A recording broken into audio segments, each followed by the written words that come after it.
I came home from work exhausted and turned on the light. I screamed in horror. What the hell? The room was in disarray. Bags of snacks were scattered everywhere. In the center of the room were my mother-in-law and her two sisters, who were drooling in their sleep. Oh, you're back. It's quite a nice house. My mother-in-law woke up. Give me a break. What do you think you're doing? I screamed in anguish, and she clapped her hands and smiled at me. We're going to live here from now on. You're going to work hard for us. Then we'll let you stay here, she proclaimed with a breath that reeked of alcohol. Her sisters were smirking with a glass of wine in their hands. It's a little cramped, but we'll manage. It comes with a maid, you know. That's true. By the way, can you make us some snacks? The three of them gulped wine while they cracked up so hard that the entire neighborhood could hear them.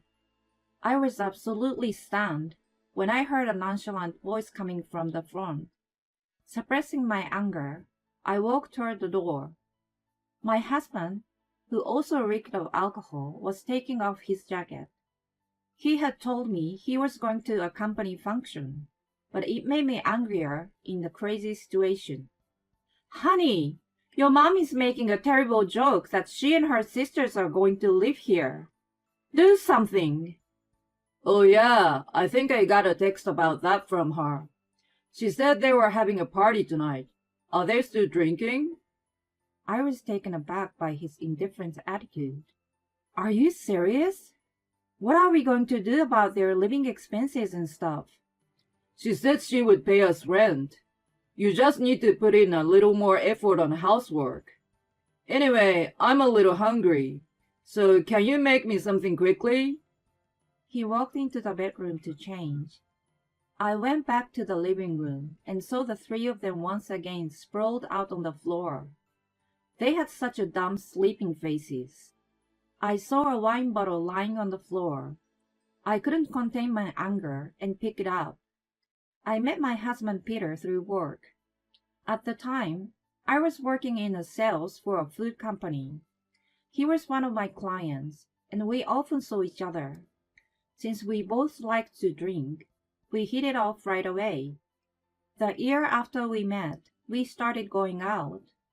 We went around places that served good drinks and sometimes made cocktails at home together. Although he was a little insensitive at times, I liked his cheerful and optimistic personality. 2 years later, we got married and bought a house near his mom, Betty. It was spacious for the price, bright, and in a safe neighborhood. We decided on it almost immediately, partly because he was close to his mom. That was the beginning of the mistake. I'm hungry, Dana. Hurry up with the food. Huh? Are you going to stay for dinner again? Watch your tone. You're so sarcastic. Come on, start cooking. Soon after we moved into our new house, Betty began visiting us almost every day without notice. Because I had changed my work when I got married, I did have more time on my hands than before. I was planning to spend it studying for my certification exam. Betty didn't care about it and kept coming over as she wished. I couldn't neglect my mother-in-law, so I had no choice but to entertain her. In retrospect, no matter how awkward our relationship became, I should have firmly rejected her.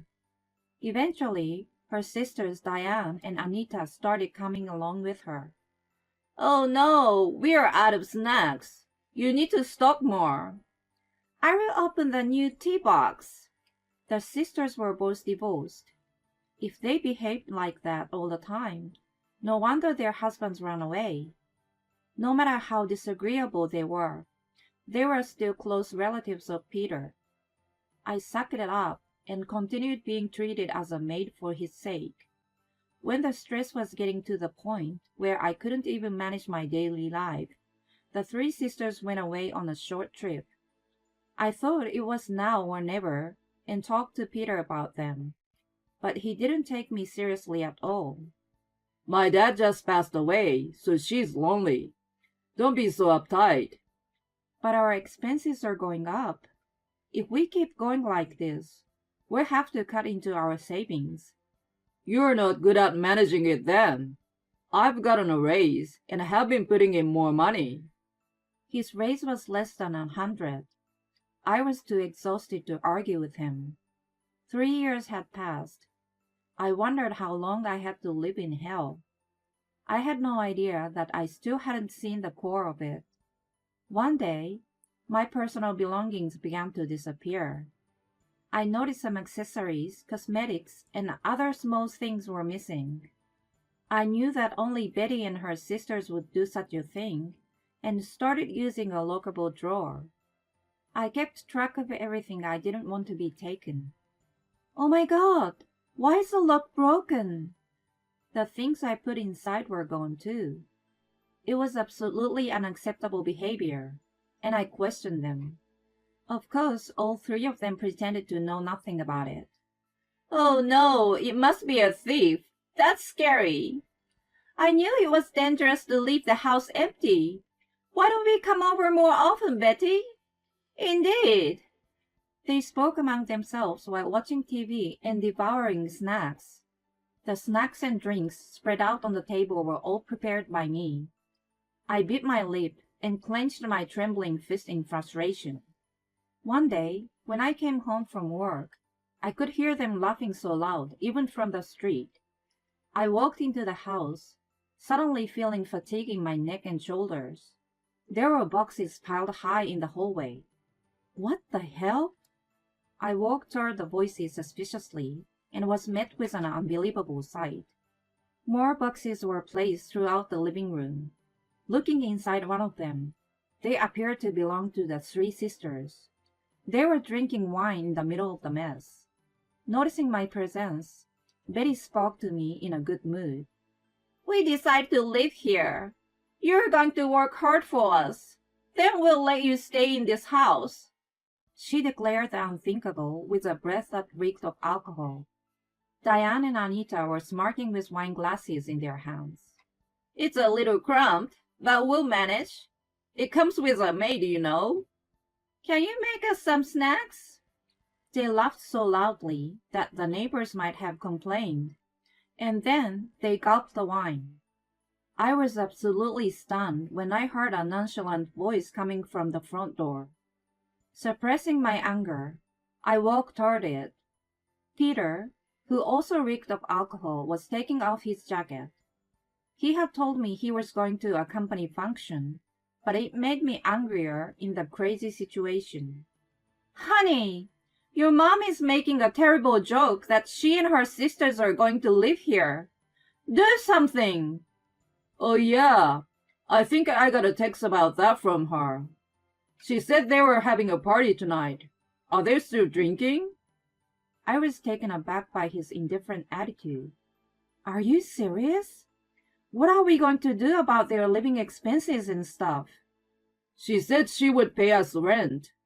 You just need to put in a little more effort on housework.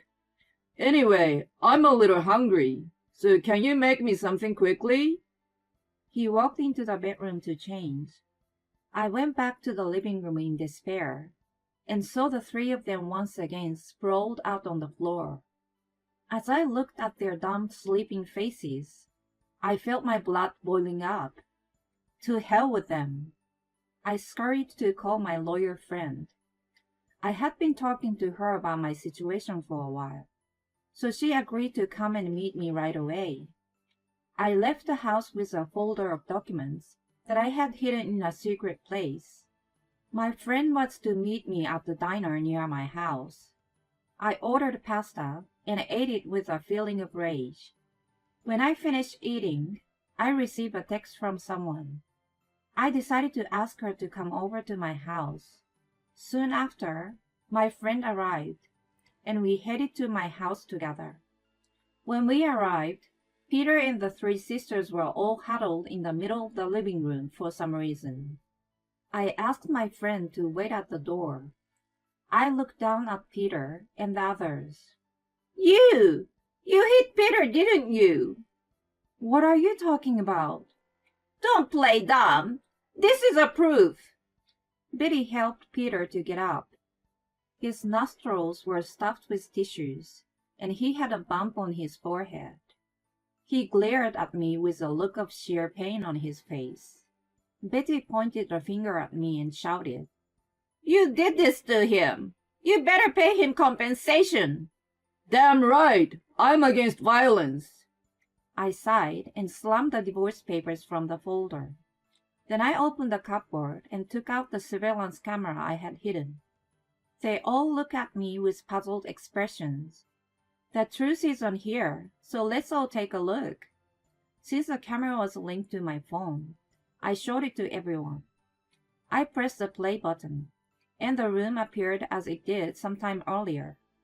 We could see Peter coming into the living room in a good mood after changing his clothes. He was walking through the room and seems to be talking to the three sisters, who were already wasted and asleep. The next moment, he tripped on a bottle of wine and fell face down. The sound waked them up from their sleep, and they scurried around him. You know who caused this, don't you? This means nothing. You should have cleaned up the mess properly. Even though it was your mess? It's your job to clean up. It's so shady to plant a camera anyway.